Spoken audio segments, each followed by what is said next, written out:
tous et bienvenue dans notre Zoom aujourd'hui en compagnie de Pietro Ciapponi. Bonjour Pietro. Bonjour. Pietro est italien, il a 26 ans, il est diplômé en sciences politiques et il publie cet ouvrage que voici, Les défis de l'Europe. C'est sous-titré « Les racines d'une civilisation et les limites d'une bureaucratie » dans la collection Iliade aux éditions de la Nouvelle Librairie. Pietro Ciapponi, vous dites que l'UE n'est pas parvenue à mettre en place une entité capable d'influencer les questions essentielles et qu'elle est difficilement réformable, cette Union européenne, vu la majorité en place. Pensez-vous qu'une sortie des États membres de l'Union européenne est un préalable pour sauver la civilisation européenne? Sì, credo che l'Unione Europea sia... Oui, je pense qu'il y a un certain problème au sein de l'Union européenne, qui est une organisation qui est devenue, surtout après l'élargissement à l'Est, après 2004, encore plus lente et plus pesante qu'elle n'était déjà.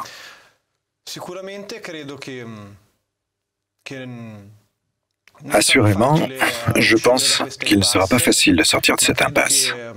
Mais je crois que cette situation doit être surmontée en allant de l'avant et non en faisant marche arrière.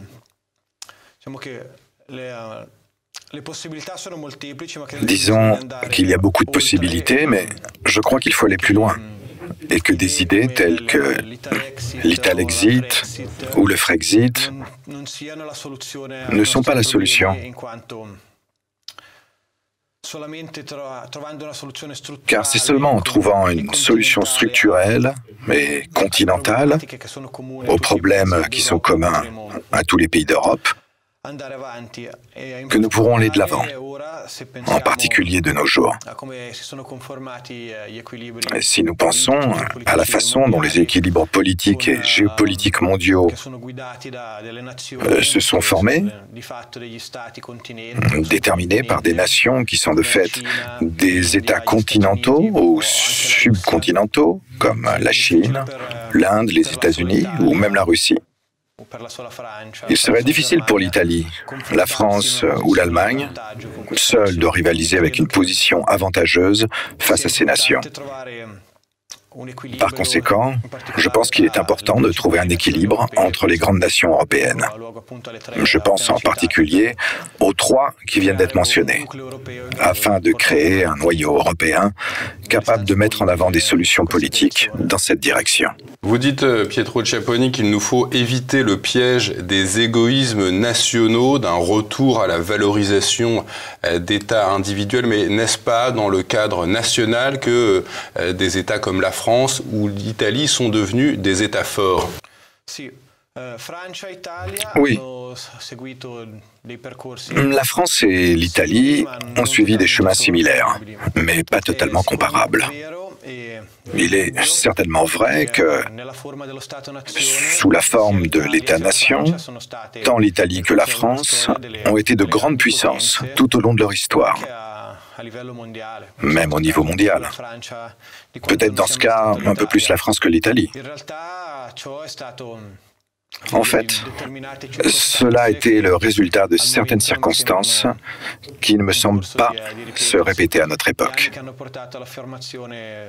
Tout d'abord, dans les années qui ont vu s'affirmer les États européens, ils étaient structurés selon des modèles d'organisation supérieurs à tous les autres concurrents. Ce qui, à l'heure actuelle, n'est plus le cas.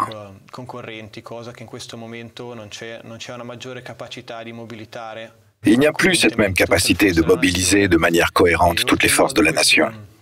En outre, ce développement et cette expansion des États européens ont également été le fruit d'une supériorité technique, scientifique, peut-être inégalée par les autres rivaux. Ce n'est plus le cas aujourd'hui. Et d'ailleurs, les puissances non européennes sont désormais aussi bien organisées, sinon mieux. Elles disposent de plus de ressources, d'une démographie plus importante et de classes d'âge encore plus jeunes. Je pense donc qu'une perspective européenne commune doit être poursuivie pour relever ces défis. Face aux échecs de Bruxelles, Pietro Ciapponi, vous pensez qu'une Europe à plusieurs vitesses semble être la plus concrète. Quelle forme cette Europe à plusieurs vitesses, quelle forme politique prendrait-elle ? Il est difficile de parler d'une forme politique concrète, car nous sommes dans une situation qui est en pleine mutation, avec des équilibres qui doivent encore être formés et compris. Surtout ces 3 dernières années, avec le coronavirus, la guerre en Ukraine, beaucoup de choses ont changé. Je crois que l'Union européenne est coincée, entre guillemets, dans un système d'organisation bureaucratique difficile à réformer. Le vote à l'unanimité de tous les États sur toutes les questions importantes rend presque impossible la présentation de véritables réformes de l'organisation européenne. En dehors de tout cela, quand je parle d'une Europe plus rapide, je crois qu'il serait utile que se forme un noyau européen qui comprendrait certainement l'Italie, la France, mais aussi l'Allemagne, ou en général les pays importants qui sont au centre de l'Europe et qui porteraient ses propres revendications politiques. Pas contre l'Union européenne nécessairement, ni même nécessairement obligée de suivre les dictats de tout le monde, mais qui poursuivrait son propre agenda, qui serait en mesure d'influer sur des questions vitales, comme la défense et la politique étrangère, mais aussi sur la question d'État-providence, de gestion des voies migratoires au niveau collectif, et qui serait assez fort à la fois pour ne pas devoir accéder à tous les dictats américains, et pour pouvoir entraîner avec lui les autres pays européens sans aller jusqu'au point de rupture. Vous écrivez dans votre ouvrage « Les défis de l'Europe » que 30 ans d'Union européenne ont suffi pour que les Européens oublient leur identité, leur histoire, leur culture. Est-ce que vous pensez que l'UE a élaboré sa politique dans le but d'obtenir ce résultat précis, de faire oublier aux Européens leur histoire? Alors je crois que ces 30 années d'Union européenne, plus encore que de faire oublier aux Européens leur histoire, ont brouillé leurs perspectives. Il y a une superposition lente, mais progressive, et à certains égards inexorable, entre ce que sont les institutions de Bruxelles et ce qu'est notre patrimoine historique millénaire. Je ne crois certainement pas que cette volonté soit accidentelle, mais au contraire que beaucoup d'élites actuellement au pouvoir en Europe ne se soucient pas de l'histoire, de la culture des Européens, et ont activement contribué à essayer de transformer précisément cet héritage historique millénaire riche de ses mythes et de leurs capacités à pouvoir mobiliser la population et les couches sociales en général.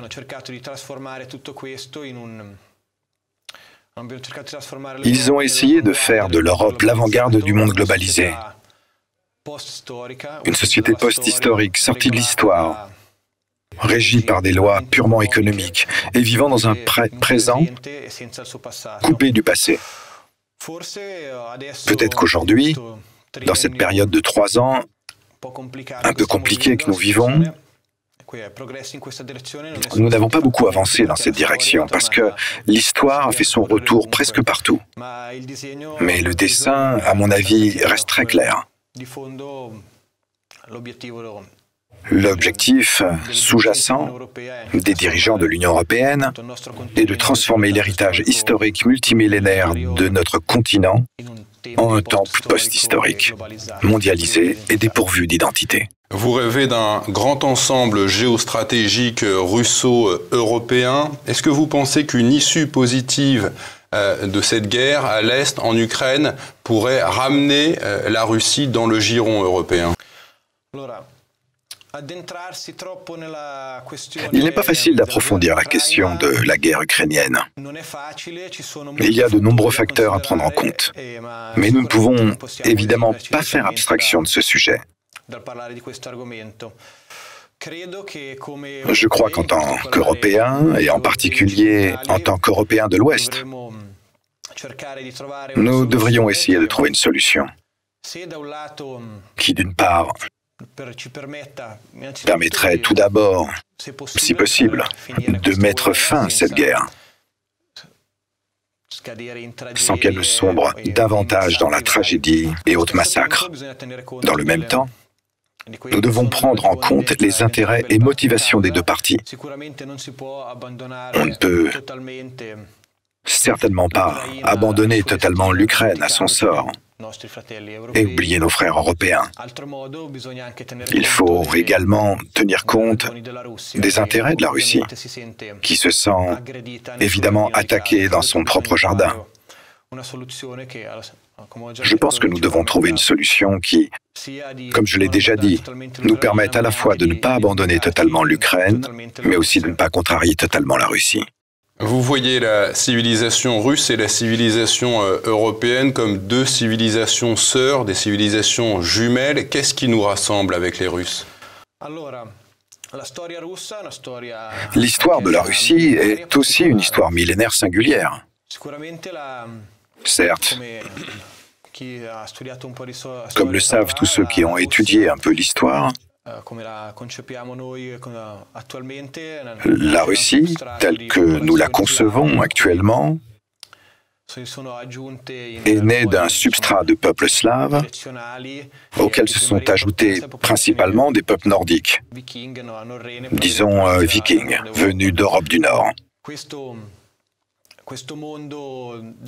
Ce monde de l'Europe de l'Est est resté toujours proche, vivant une existence propre, mais jamais totalement séparé du reste de l'Europe. Il y a de nombreuses interactions au cours de l'histoire, et en particulier depuis la chute de Constantinople aux mains des Ottomans, suite à quoi la Russie a repris l'héritage de la civilisation byzantine, devenant à tous égards notre civilisation sœur. Il est également vrai que l'identité russe, surtout après son expansionnisme vers la Sibérie et vers l'Est, a acquis de nombreux éléments asiatiques. La Russie a deux âmes, l'une plus européenne et l'autre plus asiatique. Il faut trouver des équilibres, mais je pense que l'identité européenne n'est pas en contradiction avec l'identité russe, bien que cette dernière ait des particularités bien spécifiques. Vous êtes favorable, Pietro Ciapponi, à la création d'une grande armée européenne et pourtant, au début des années 2000, on avait vu les pays européens divisés sur la question d'une guerre en Irak. Comment envisager un tel projet d'une armée européenne avec des intérêts aussi divergents au sein de l'Europe? La question de l'armée européenne est fondamentale. Il faut bien saisir cette problématique pour être capable de comprendre ce que peut être une vision géopolitique ou même politique de l'Europe de demain. Tout d'abord, une armée européenne sans politique étrangère européenne serait une armée moussée. Elle aurait certes un rôle dissuasif, contribuerait à nous rendre plus indépendants des Américains et plus impactants dans les cadres internationaux. Mais sans politique étrangère commune, elle reste peu de choses. Il faut aussi réussir à faire converger les intérêts des différents pays européens pour se projeter à l'extérieur.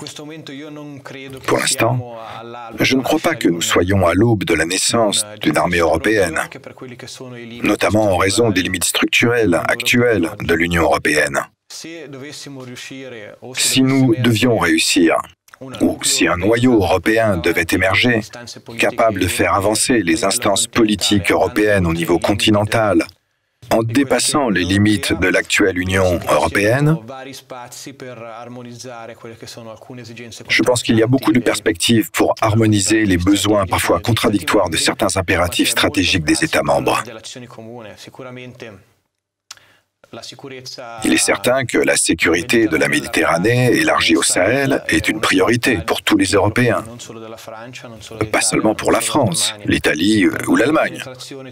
Arrêter la pénétration turque dans les Balkans est aussi une priorité pour tous les Européens, car la Turquie est un élément hostile à l'Europe. En même temps, la diminution de la pression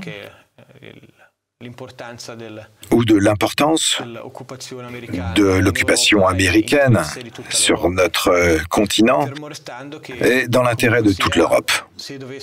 En tout état de cause, si nous parvenons réellement à en arriver là, il appartiendra également aux éventuelles futures élites européennes de parvenir à harmoniser les intérêts de politique étrangère des différents pays. Vous êtes également intéressé au changement climatique et vous citez à ce titre les scénarios catastrophiques de certains experts, inondations, sécheresses, ouragans, incendies. Est-ce que vous croyez à l'existence d'un réel consensus au sein de la communauté scientifique ?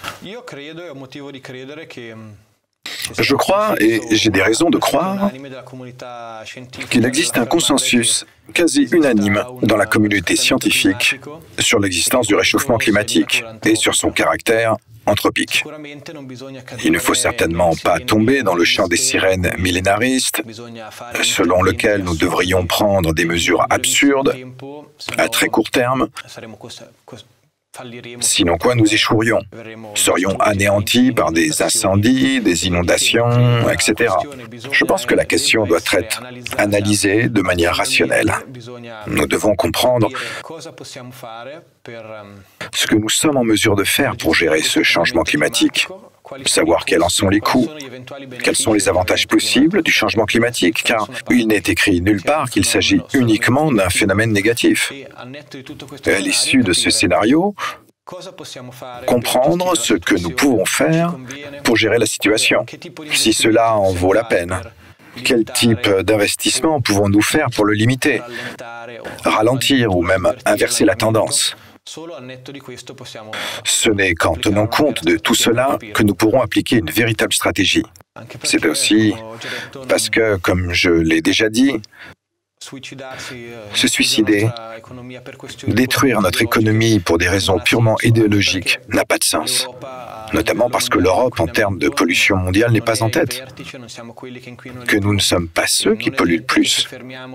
Et il n'est pas certain que si nous nous arrêtions, ce processus s'inverserait. Au contraire, si l'Asie continue à faire ce qu'elle fait, et d'ailleurs la Chine me semble aller dans cette direction, ne parlons pas de l'Inde. La Russie elle-même y a un intérêt, et voit d'une certaine manière d'un bon œil l'augmentation de la température. Je ne vois pas quel sens il y a à se suicider. Pourquoi ? Pour n'atteindre aucun objectif tangible ? Et toujours concernant la question climatique, on sait que l'UE s'est fixé l'objectif de réduire à zéro les émissions de dioxyde de carbone d'ici 2050. Selon vous, quelles seraient les conséquences d'une telle politique pour l'industrie européenne alors que la Chine, les États-Unis, l'Inde ne vont pas dans le même sens du tout ? Comme je l'ai dit, appliquer une perspective trop idéologique à la question n'apportera aucun bénéfice, notamment parce qu'il n'est pas certain que la Chine et l'Inde iront elles aussi dans cette direction. Il est certain que la question du changement climatique peut être utilisée pour repenser l'industrie européenne, pour voir comment nous pouvons nous projeter vers l'avenir. Nous pouvons utiliser cette situation qui est également définie par certains comme une urgence pour repenser peut-être un système de production énergétique européen, affranchi des hydrocarbures arabes ou même russes, en pensant peut-être à un plan nucléaire au niveau européen, en investissant dans la recherche, y compris dans les sources d'énergie renouvelables, qui ont certes des limites, mais qui ne doivent pas être négligées. ou même pour penser à proposer un système de production plus proche de l'Europe et qui tienne compte de ses besoins. Je vous cite Pietro Ciapponi dans votre ouvrage, vous dites ceci: les dirigeants de l'Union européenne voient la construction d'un bloc européen comme l'étape inévitable vers un gouvernement mondial. Qu'est-ce que vous pensez de cette idée d'un gouvernement mondial? Je pense que ce vers quoi nous nous dirigeons n'est pas vraiment un gouvernement mondial. Je pense que nos élites mondialistes et woke se dirigent vers un système de gouvernance mondiale qui ne se superpose pas vraiment à l'idée de gouvernement. Ce qu'elles voudraient faire, c'est sortir l'Europe de l'histoire avant les autres parties du monde, afin d'établir un espace mondialisé et apatride dans lequel ce ne serait plus le politique, mais l'économie et le marché avec ses lois qui gouverneraient. Je pense que ce dont nous avons réellement besoin aujourd'hui, ce n'est pas de cela, mais plutôt de rétablir des gouvernements forts, des gouvernements qui, en tant que tels, portent des visions politiques. Et il va sans dire que les visions politiques ne font pas partie du mécanisme, mais de la construction de la volonté. C'est la volonté politique qui dicte le cours de l'histoire, et non des systèmes automatisés d'autogestion comme le Conseil de l'économie. Je ne suis pas un grand admirateur de l'idée d'un gouvernement mondial. En même temps, je ne crois pas que cela soit sur le point d'émerger. Il est vrai aussi que je crois que sur une très longue période, comme nous le dit aussi Junger, le fond de l'Organisation mondiale humaine ne pointera probablement que vers l'organisation d'un État mondial. Cela ne signifie pas que les nations disparaîtront. Cela ne signifie pas non plus que les conflits cesseront. Et nous pensons que, comme le dit Héraclite, le conflit est père de toute chose. Ces dynamiques continueront à exister, même dans un futur hypothétique de gouvernement mondial. Ce n'est probablement que lorsque nous atteindrons les étoiles, peut-être, que nous pourrons penser à un gouvernement mondial. Pour l'instant, nous demeurons sur Terre avec ces divisions. On assiste ces dernières années à la résurrection de deux civilisations, la civilisation chinoise d'un côté, la civilisation islamique. Est-ce que vous pensez que cette renaissance pourrait nous aider, nous autres Européens, à nous concevoir, à nous reconcevoir comme une civilisation ? Ce que nous devons apprendre de cette situation, de la renaissance de la civilisation chinoise, ainsi que de la civilisation islamique, c'est que l'idée d'un progrès allant de soi est erronée. Nous ne sommes pas en train de vivre une destinée qui nous mènera nécessairement d'un ancien état de nature vers le point culminant de l'histoire. Hors de l'histoire, dans un univers post-historique, comme l'a dit Fukuyama, que pouvons-nous apprendre de la renaissance de la civilisation chinoise, de la renaissance de la civilisation islamique? Nous, Européens, pouvons puiser dans nos mythes ancestraux, dans notre histoire, dans notre culture, dans un mélange de passé, de présent et du futur qui devient réalité, dans un même temps pour nous mener là où nous le souhaitons, pour construire nous-mêmes notre propre organisation politique orientée vers un avenir que nous sommes les seuls à déterminer. Je ne crois pas à l'idée de progrès. Au contraire, je crois que nous sommes les architectes de notre propre destin. Ce sera ma dernière question, Pietro Ciapponi. Vous dites que face à la religion progressiste qui s'est installée partout, en tout cas dans l'Union européenne, à la tête de nos États respectifs, il faudrait réaffirmer les principes centraux de notre civilisation. Comment comptez-vous concrétiser cette stratégie ? Alors, le premier point à affirmer est de réussir à répandre l'idée, de faire prendre conscience que pour contrer cette offensive progressiste et mondialiste, il ne suffit pas de se défendre. La conservation n'est pas suffisante et n'est pas une solution. Nous devons réussir à affirmer nos revendications. Ce n'est qu'une fois que nous sommes conscients de ce fait que nous pouvons penser à déployer une stratégie permettant de réinvestir les espaces politiques, culturels et médiatiques pour affirmer ce que nous décidons d'affirmer. En réalité, je pense qu'il y a beaucoup de choses dans notre histoire, dans nos mythes, dans lesquelles puiser pour organiser un monde à la dimension européenne de notre histoire et de notre civilisation. Concrètement, que pouvons-nous faire? Tout d'abord, nous pouvons mener des stratégies culturelles pour remettre nos mythes, notre histoire en avant, partout où c'est possible. Réussir à faire passer cela dans les écoles, rebâtir une école qui n'est pas soumise aux dictats progressistes, qui met nos valeurs au centre, qui se souvient de notre histoire. Et sur les plans médiatiques et politiques, il faut avant tout repasser à l'offensive. Il n'y a pas de statu quo à défendre, mais seulement une volonté nouvelle de s'affirmer. Pietro Ciapponi, je rappelle le titre de votre ouvrage « Les défis de l'Europe, les racines d'une civilisation et les limites d'une bureaucratie ». C'est édité à la Nouvelle Librairie Édition en lien avec l'Institut Iliade. Merci à vous, Pietro Ciapponi, d'être venu d'Italie jusque dans nos locaux du Kremlin-Bicêtre à TV Liberté. Merci à vous. Merci à vous.